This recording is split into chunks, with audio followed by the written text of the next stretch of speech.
Hello students, now welcome to Rashmi Singh classes. Today we are going to continue the chapter Confronting Marginalization, Civics का chapter for class 8. Today we are going to study about the scourge of manual scavenging. तो इसमें दो चीज़ नई आई हैं, दो words scourge and manual scavenging. तो what is scourge? Scourge means suffering, means बहुत ज़्यादा दुख होना या पीड़ा का अनुभव होना, means suffering. And manual scavenging is a process. तो इसका मतलब क्या हुआ? The scourge of manual scavenging. Manual scavenging करते समय जो उसको पीड़ा का या सफरिंग वो फील करता है, अनुभव करता है, उसके बारे में हम इस वाले चैप्टर में पढ़ेंगे. तो what is manual स्कवेंजिंग?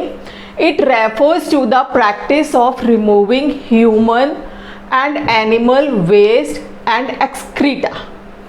Means human waste, animal और ह्यूमन वेस्ट को क्लीन करना, और उस प्रोसेस को हम कहते हैं मैनुअल स्कवेंजिंग. और जो ये प्रोसेस करता है उसको बोला जाता है manual scavenger. Clear?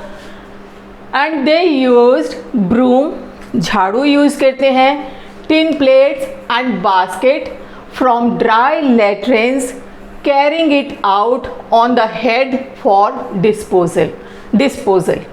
What does it means? वो ड्राई लेट्रिन्स में से उसको साफ करना, और they use the bigger tools, only the broom, झाड़ू होती थी, टिन प्लेट होती थी एंड बास्केट होता था, वो सब वहाँ से क्लीन करके अपने सर पे रख के उसको डिस्पोज करने जाते थे गांव से दूर.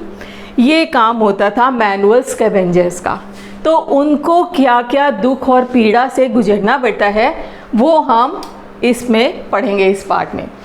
And this work was done by Dalit women and young girls. जो यंग गर्ल्स होती थी, and generally this work was done by the Dalit women, because these peoples are exposed in extremely unhygienic and unpleasant condition. क्योंकि जहाँ पे वो ये साफ़ करने जाते हैं ह्यूमन वेस्ट, वो बड़ा ही अनप्लीजेंट कंडीशन होता है एंड अनहाइजीनिक होता है. ठीक है, अनप्लीजेंट एंड अनहाइजीनिक कंडीशन में उनका वर्किंग प्लेस है. And have to handle the waste very meagre tools, broom, basket and tin plates without any protective cloth to save them from infection. वो इतनी गंदगी वाला काम एक झाड़ू, टिन प्लेट और बास्केट से साफ करते हैं, और कोई प्रोटेक्टिव क्लोथ्स भी नहीं होते कि उनके पास ग्लव्स हैं या कोई प्रोटेक्टिव क्लोथ्स है आइज़ के लिए. तो इस वजह से क्या होता है, as a result they suffer from health problems. उनको बहुत सारी हेल्थ प्रॉब्लम्स हो जाती हैं. स्किन की प्रॉब्लम हो जाएगी, आइज़ में इरिटेशन हो जाएगा, एंड इंटेस्टाइनल प्रॉब्लम हो जाती है, गैस्ट्रो इंटेस्टाइनल प्रॉब्लम से भी सफ़र करते हैं, एंड रेस्पिरेटरी प्रॉब्लम्स हो जाती हैं. इन सब प्रॉब्लम्स से ये जो आपके दलित वीमेन और यंग गर्ल्स हैं वो सफ़र करती है. मीन्स उनको ये प्रॉब्लम्स हो जाती हैं because of unpleasant and unhygienic condition, क्योंकि उन्हीं कंडीशन में उनको वर्क करना पड़ता है. ठीक है. And they live in poverty. ये सब गंदा काम करने के बाद भी जो उनका इकोनॉमिक स्टेटस है बहुत पुअर है, क्योंकि बहुत गरीब होते हैं. As their wages are very low, क्योंकि जो उनके वेजेस होते हैं बहुत कम होते हैं.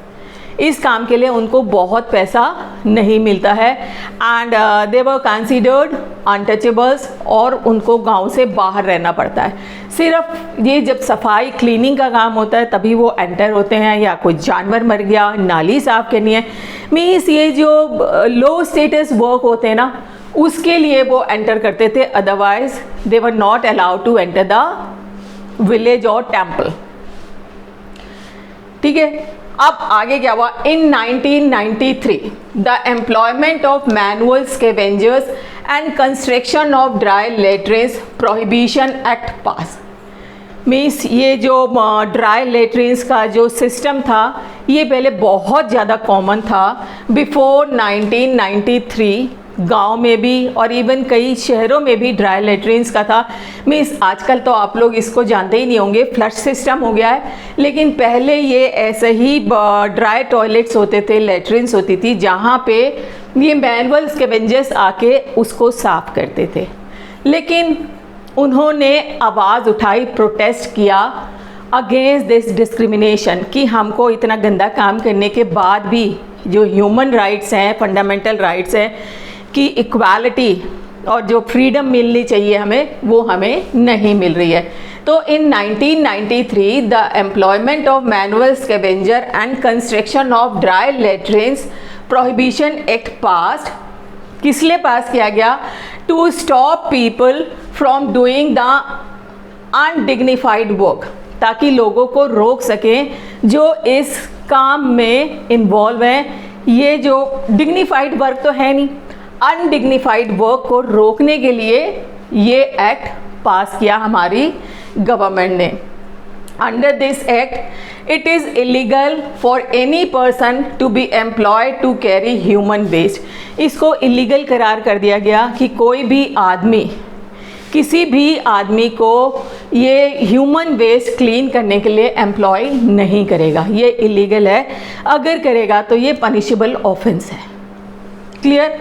And the construction of dry latrines, और जो ड्राई लेटरिन्स या ड्राई टॉयलेट्स होते थे उनके कंस्ट्रक्शन को भी बैन कर दिया गया कि अब ये ड्राई लेटरिन्स का कंस्ट्रक्शन नहीं होगा। अब जब ड्राई लेटरिन्स का कंस्ट्रक्शन नहीं होगा तो ऑब्वियसली ये जो सफाई करने वाले हैं इनको भी कोई एम्प्लॉय नहीं कर पाएगा। ये हमारी गवर्नमेंट का मानना था, तभी ये एक्ट पास हुआ। क्लियर? नाउ इन 2003 द सफाई कर्मचारी आंदोलन, ये सफाई कर्मचारी आंदोलन, इसको आंदोलन मत समझ लेना, this was a peoples organisation. ये एक पीपल्स की ऑर्गेनाइजेशन थी। वो क्या वर्क करती थी? Work to stop manual scavenging, जो मैनुअल स्कैवेंजिंग के काम को रोकने के लिए काम किया करती थी। उसका नाम था द सफाई कर्मचारी आंदोलन, SKA। तो SKA and 13 other organisation and 7 manual scavengers filed a PIL in supreme court. PIL आपको पता है, पब्लिक इंटरेस्ट लिटिगेशन, ये हमने पढ़ा है, ठीक है। तो public interest litigation supreme court में फाइल किया। किसने? SKA में Safai Karmachari Andolan and 13 other organisation and manual scavenger. उन्होंने कहा, क्या कहा फाइल में जो उन्होंने पिटीशन किया? Manual scavenging still exist and continue in government undertaking, for example railways. उन्होंने कहा जो 1993 में ये बैन कर दिया गया था, लेकिन ये अभी भी हमारी सोसाइटी में एग्जिस्ट कर रही है, स्पेशली गवर्नमेंट ऑर्गेनाइजेशंस में। जैसे एक रेलवे का उन्होंने एग्जाम्पल दिया कि वहाँ पे ये अभी भी एग्जिस्ट कर रही है। और उसके बाद कोर्ट ने सर्वे किया and the court observe the number of manual scavengers had increased since the 1993 law.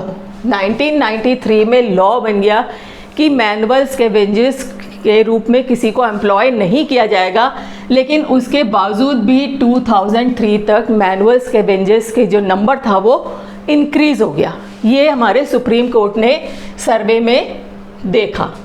Now supreme court directed to central and state government to verify facts and take up a time bound programme for their liberation and rehabilitation.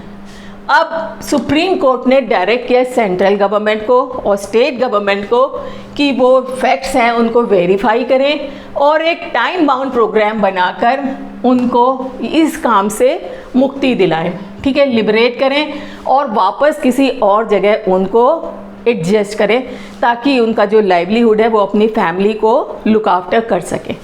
ये उन्होंने central और state government को order दिया। Clear? And the prohibition of employment as manual scavenger and their rehabilitation act came into force on 6 December 213। 6 दिसंबर को एक और act आया the prohibition of employment as manual scavengers and their rehabilitation act. Means कोई भी manual scavenger की तरह काम नहीं करेगा, उसको रिहेबिलिटेट मीन्स उसको दूसरी जगह एडजस्ट किया जाएगा। एंड दिस इज़ द क्या कहना है रिस्पॉन्सिबिलिटी ऑफ गवर्नमेंट, गवर्नमेंट की रिस्पॉन्सिबिलिटी थी। दिस लॉ प्रोहिबिटेड द, इस लॉ ने कई चीज़ों को प्रोहिबिट किया गया एम्प्लॉयमेंट ऑफ मैनुअल स्कैवेंजर, कि कोई भी मैनुअल स्कैवेंजर की तरह किसी को एम्प्लॉय नहीं करेगा कि वो ह्यूमन वेस्ट को क्लीन करे। ह्यूमन वेस्ट को क्लीन करने की नौबत तब नहीं आएगी जब हम ड्राई लेटरिन्स का जो कंस्ट्रक्शन है उसको ख़त्म कर देंगे, फ्लश सिस्टम हो जाएगा। Clear? The manual cleaning of sewers and septic tanks without protective equipments. Means ये जो सीवर्स और सेप्टिक टैंक भी जो साफ़ करना होगा तो उनको प्रोटेक्टिव इक्विपमेंट्स दे के उस टैंक में उतारना होगा ताकि उनको प्रॉब्लम नहीं हो। विदाउट इक्विपमेंट के, प्रोटेक्टिव इक्विपमेंट के, उनको सीवर्स और सेप्टिक टैंक्स के लिए कि वहाँ सफाई के लिए नहीं भेज सकते। According to this law the construction of unsanitary latrines means dry latrines जो थी उनका कंस्ट्रक्शन बैन कर दिया गया है। Cease to rehabilitate manual scavengers by helping them to find other employment, means this is the responsibility of the government कि जो manual scavengers हैं उनको हेल्प करेंगे दूसरी जगह जॉब दिलवाने में ताकि वो वहाँ पे एडजस्ट हो जाए और अपनी फैमिली को लुक आफ्टर कर सके। क्लियर? तो इस पार्ट में तो बेटा हम इतना ही करेंगे। अब आपको पता चल गया है what is manual scavenging and who are known as the manual scavengers, और उनको क्या क्या प्रॉब्लम हेल्थ हैजर्ड्स हो सकते हैं। इसकी वजह से 1993 में एक्ट पास हुआ, लेकिन उसके बावजूद भी 2003 में जब पिटीशन लगाई गई बाय द सफाई कर्मचारी आंदोलन, सुप्रीम कोर्ट ने देखा कि मैनुअल स्कैवेंजर्स नंबर जो है वो इंक्रीज़ हो गया है। फिर उसने डायरेक्ट किया the state government and central government को कि आप टाइम बाउंड प्रोग्राम बनाइए और इनको वहाँ से for their liberation and rehabilitation, ताकि उनको इस गंदे काम से जो अनडिग्निफाइड है उससे मुक्ति मिले और दूसरी जगह उनको रिहेबिलिटेट करना। फिर एक और एक्ट पास हुआ एंड 6 दिसंबर 2013 में, जिसकी वजह से मैनुअल स्कैवेंजर्स को कोई एम्प्लॉय नहीं कर सकता था and ban on the construction of dry latrines. Clear? अगर बेटा आपको समझ में आया है then like and subscribe the channel and don't forget to press the bell icon. Thank you.